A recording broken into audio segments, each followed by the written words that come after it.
السلام علیکم ورحمۃ اللہ وبرکاتہ۔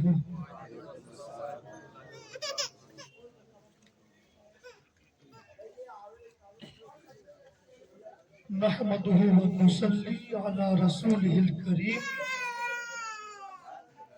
اما بعد، اعوذ باللہ من الشیطان الرجیم، بسم اللہ الرحمن الرحیم۔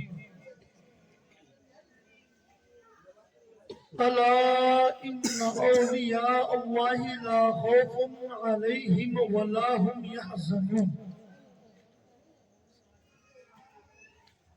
صدق الله المولانا العظيم وصدق رسوله النبي الأمين الكريم، ونحن على ذلك لمن الشاهدين والشاكرين والحمد لله رب العالمين۔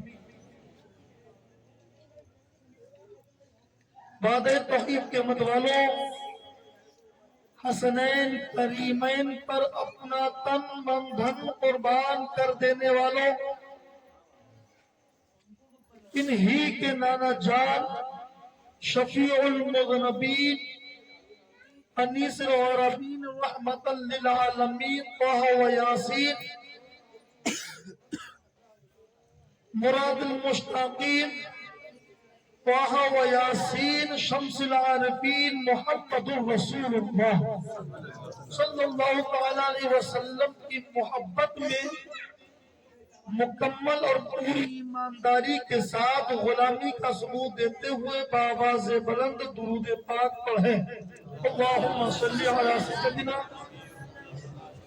و شفیعنا و حبیبنا و مولانا محمد وبارک وسلم، صلو علیہ وسلم علیک یا رسول اللہ صلی اللہ تعالی علیہ وسلم۔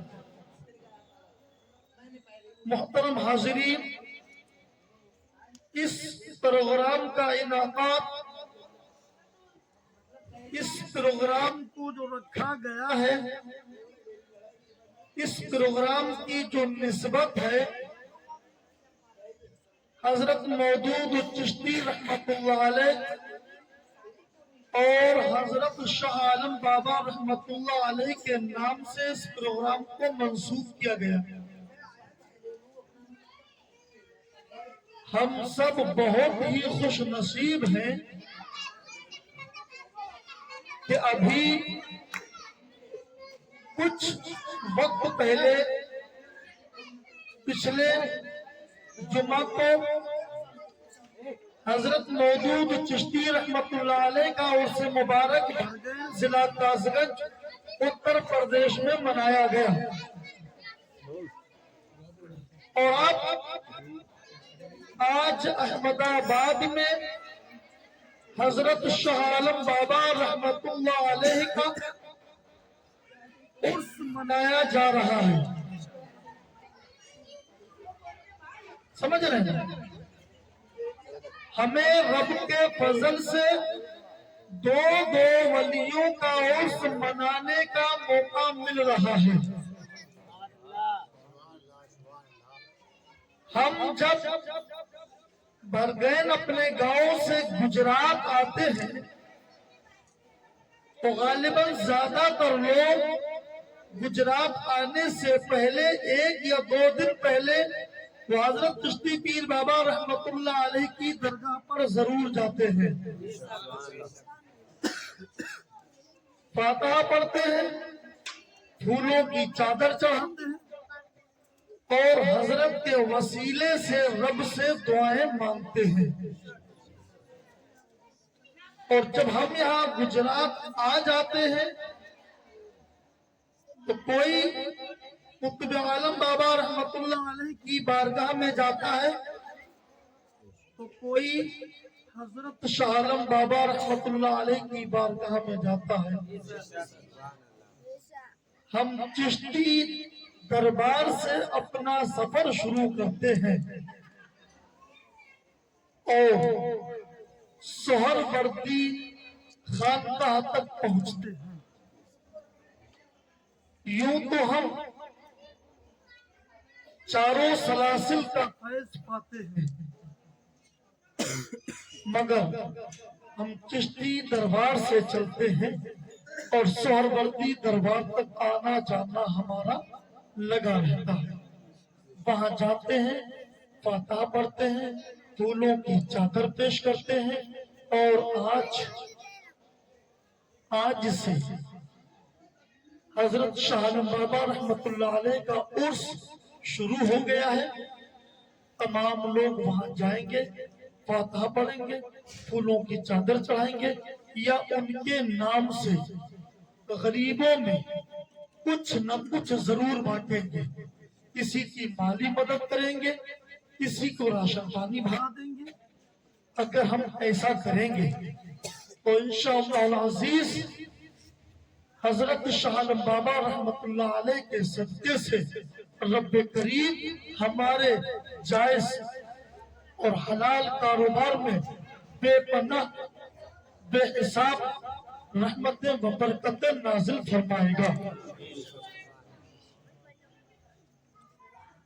اگر ہم ان کے کراماتوں کی بات کریں تو شاید آج کی رات کم پڑ جائے گی۔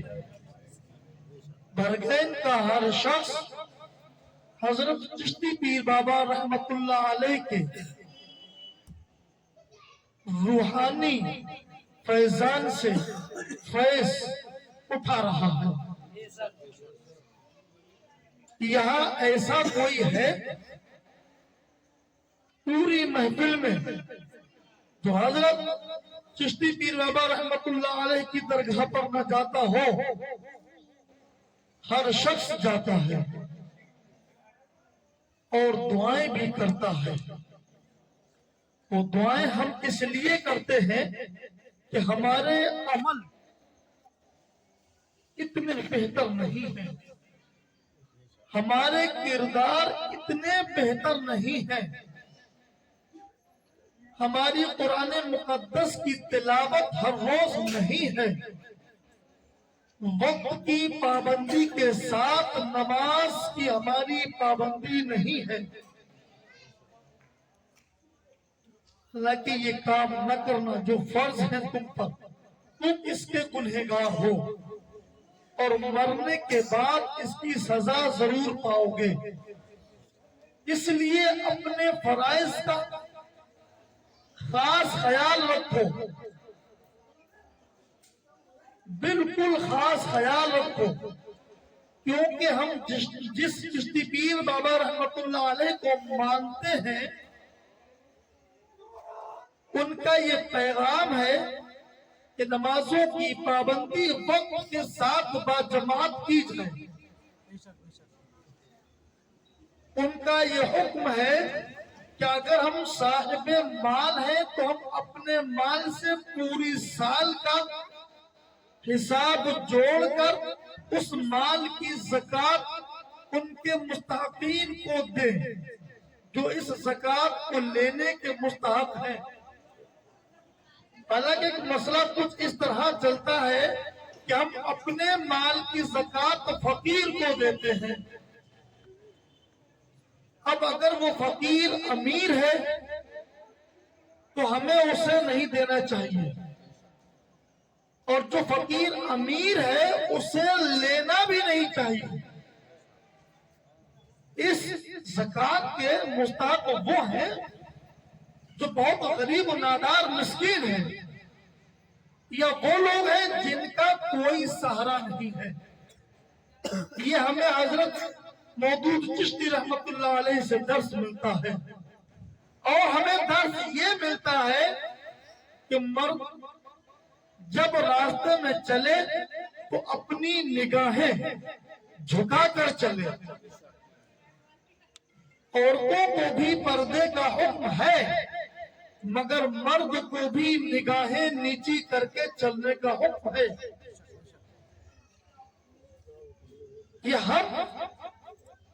یہ سوچتے ہیں کہ ہمارے گھروں کی عورتیں نقاب میں رہیں،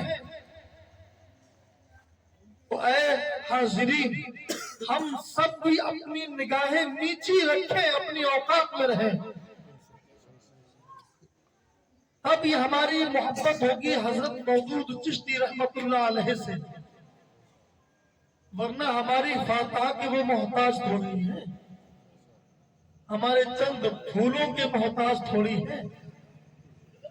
منت ماننا کہ چشتی پیر بابا رحمۃ اللہ علیہ ہمارا فلاں کام ہو جائے۔ دیکھیں یہ مسئلے ہیں جو آج ہم آپ کو بتا رہے ہیں۔ ہم نے دعا کی کہ رب کریم حضرت مودود چشتی رحمت اللہ علیہ کے صدقے سے ہمارا فلاں کام ہو جائے، فلاں کام ہمارا جائز ہے وہ ہو جائے تو ہم چادر چڑھائیں گے یا دیگ چڑھائیں گے۔ اب وہ منت مانگ رہا ہے گجرات میں یا گوا میں، مہاراشٹر میں، تمل میں، کیرلا میں، اسم و بنگال، بہار میں، کہیں پر بھی وہ دعا مانگ رہا ہے اور اس کی وہ دعا پوری ہو گئی۔ سمجھ رہے بہت توجہ سمجھو، اس کی وہ مراد رب نے پوری کر دی۔ دعائیں پوری کون کرتا ہے؟ رب۔ اب اللہ نے وہ دعا ہماری پوری کر دی۔ اب ہمارا یا عورتوں کا ماننا ایسا رہتا ہے کہ نہیں ہم یہ چادر یا یہ دیگ وہیں مزار پر جائیں تب چڑھائیں گے تب یہ مانی جائے گی، ایسا ماننا ہے کچھ لوگوں کا۔ صحیح مسئلہ یہ ہے ایسا کچھ ہے ہی نہیں۔ یہ ایصال ثواب آپ کہیں سے بھی کر سکتے ہیں، کہیں سے بھی۔ یہی مسئلہ ہے محرم کا۔ جیسے محرم پر دیگ بناتے ہیں تو ہم لوگ یہاں سے وہاں جاتے ہیں۔ مسئلہ تو یہ ہے کہ آپ جہاں ہیں آپ وہیں پر ایصال ثواب کر دیں۔ امام حسن اور امام حسین آپ کے اس ایصال ثواب کو قبول فرما دیں گے۔ درود پاک پڑھیں، اللہم صلی علی سیدنا و شفیعنا و حبیبنا و مولانا محمد بارک وسلم، صلو علیہ وسلام علیک یا رسول اللہ صلی اللہ علیہ وسلم۔ دوسرا مسئلہ ہم یہ سمجھیں، ہم نے چادر کی منت مانی تھی، اب مزاروں پر جو آ رہا ہے وہ چادر چڑھا رہا ہے، جو آ رہا ہے وہ چادر چڑھا رہا ہے۔ تمہارے چادر چڑھانے سے صاحب مزار کو کوئی فائدہ نہیں۔ بہت توجہ سے سننا، بہت باریک مسئلہ ہے یہ۔ اگر جس کے ذہن میں نہ آئے تو وہ ابھی سوال کر سکتا ہے یار، سمجھ رہے ہیں؟ جو ہم چادر چڑھاتے ہیں چادر پر چادر، چادر پر چادر، نہ، ایک چادر پہلے سے بہتر موجود ہے، سڑی یا گلی نہیں ہے یا گندی نہیں ہوئی ہے تو ہم دوسری چادر کپڑے کی نہ چڑھائیں، پھول چڑھا دیں اور اس چادر کے پیسے ہم کسی غریب کو دے دیں تاکہ جو مزار پر چادر چل رہی تھی اس سے فائدہ نہیں ہے، ان پیسوں سے کسی غریب کی بیٹی اگر اپنا سر ڈھک لے گی تو حضرت چشتی پیر بابا اور شاہ عالم بابا آپ سے راضی ہو جائیں گے۔ سمجھ رہے ہیں؟ آپ کی منت پوری ہو گئی اور جو آپ وہاں چادر چڑھانا چاہتے تھے آپ نے یہاں چادر کے پیسے دے دی، اللہ آپ سے راضی ہو جائے گا انشاءاللہ۔ اب جیسے ابھی عرس ہوا، بہت سارے لوگوں نے چادریں چڑھائی ہوں گی، ہر درگاہ پر چڑھاتے ہیں۔ اب اتنی سردی کا موسم ہے، ہم جانتے ہیں کہ ہمارے گھر میں یا پریوار میں، خاندان میں، محلے میں یا گاؤں میں اتنے غریب لوگ ہیں جن بیچاروں کے پاس ایک شال کے بھی پیسے نہیں ہیں۔ ہم بھی جانتے ہیں ایسے لوگوں کو، ہم نے بہت ساری چادریں باقی، حالانکہ ہم اس لیے نہیں کہہ رہے ہیں پر جو مسئلہ ہے وہ سمجھیں۔ تو وہ جو چادر ہم وہاں چڑھا رہے ہیں، ہم وہاں چادر نہ چڑھا کر رات کے سناٹے میں خاموشی سے اس غریب کی مدد کر دیں تاکہ وہ ٹھنڈ سے بچ سکے اور آپ کے دیے ہوئے کپڑے کو اوڑھ کر یا پہن کر اس نے نماز پڑھ لی، اس نے روزہ رکھ لیا قرآن مقدس کی تلاوت کر دی، رب کا نام لے لیا، تو کر تو وہ رہا ہے، اسے بھی ثواب ملے گا، اور تم نے جو پیسہ خرچ کیا تھا اس کا تمہیں بھی ثواب ملے گا۔ یہ بہت بہترین مسئلے ہیں جنہیں ان پر ہم سب کو عمل کرنا چاہیے۔ دوسرا مسئلہ یہ ہے کہ ہم مزاروں پر جاتے ہیں اور وہاں پر چومنا شروع کر دیتے ہیں۔ تو بہتر یہ ہے کہ آپ جب درگاہ شریف کے اندر جائیں تو پہلے تو آپ سلام کر لیں، جہاں ہے آپ باہر سے یا جہاں سے اس کی حد شروع ہوتی ہے وہاں سے سلام کر لیں۔ درگاہ شریف میں جائیں، مزار سے تھوڑا سا دور کھڑے ہوں، جتنا کہ ہم زندگی میں ظاہری طور پر کھڑے ہوتے تھے اتنا دور کھڑے ہو جائیں اور آپ فاتحہ پڑھیں سکون کے ساتھ، اور اگر بھیڑ ہے وہاں پر تو آپ باہر سے بھی فاتحہ پڑھ سکتے ہیں۔ عورتوں کو مزار کے اندر جانے کی ضرورت ہے نہیں، کیونکہ ایک غیر مرد کا عورت کا جسم سے ٹچ ہونا جب نظر پڑنا منع ہے، جان بوجھ کر نظر ڈالنا حرام ہے، تو یہ بھیڑ میں جا کر ٹچ ہونا یہ بھی حرام ہے۔ تمہیں ثواب نہیں ملے گا، یہ عذاب ملے گا، چاہے وہ مرد ہو یا عورت ہو، دونوں کے لیے۔ اگر ہم بات کریں ان بزرگوں کی کرامات کی، یہ تو مسائل رہے جن پر ہمیں اور آپ کو سبھی کو عمل کرنا چاہیے، سبھی کو عمل کرنا چاہیے۔ ہم کوئی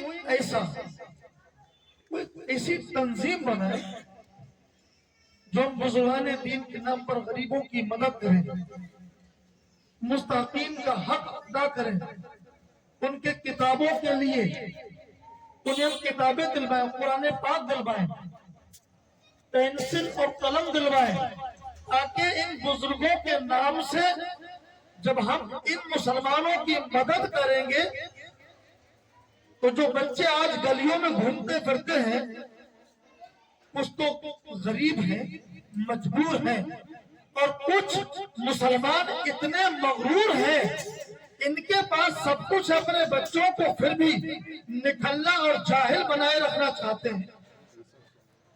پھر یہی بچے بڑے ہوتے ہیں، گانجا پیتے ہیں، شراب پیتے ہیں، گلیوں میں سیٹیاں بجاتے ہیں، حرام خوریاں کرتے پھرتے ہیں، اور جب عرس آتا ہے تو ڈھول تاشا لے کر کے ڈی جے پر ناچنا شروع کر دیتے ہیں۔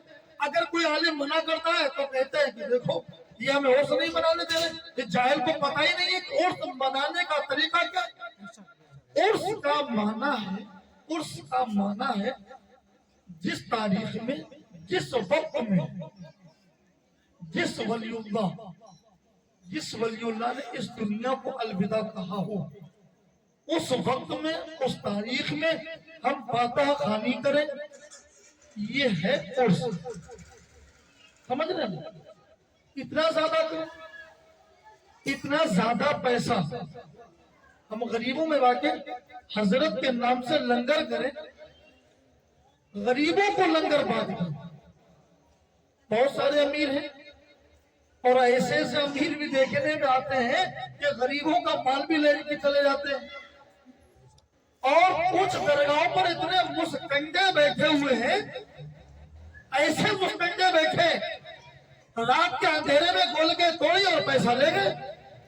تو تمہارے باپ کا تھا کہ غریبوں نے حضرت کے اس ولی کے ماننے والوں نے اس لیے پیسہ ڈالا تھا کہ یہاں پر چار دیواری ہو سکے، یہاں پر کچھ کام ہو سکے، اس پیسے کو غریبوں میں بانٹا جائے تاکہ وہ اپنا چھوٹا موٹا کاروبار کرے اور کوئی غریب نہ رہے، اس لیے اس پیسے کو ڈالا جاتا ہے۔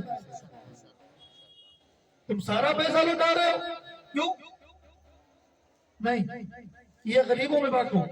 اور اگر بڑی درگاہیں، میں کسی درگاہ کو کوٹ نہیں کر رہا ہوں، اتنا روپیہ آتا ہے سال میں 1-1 کروڑ روپیہ ہو جاتا ہے، ان کے نام سے دیکھو ایک بھی کالج نہیں ہے، یونیورسٹی تو آپ دور کی بات جانے دیں، ایک مدرسہ نہیں ہے، ایسا جا کر رہی ہے.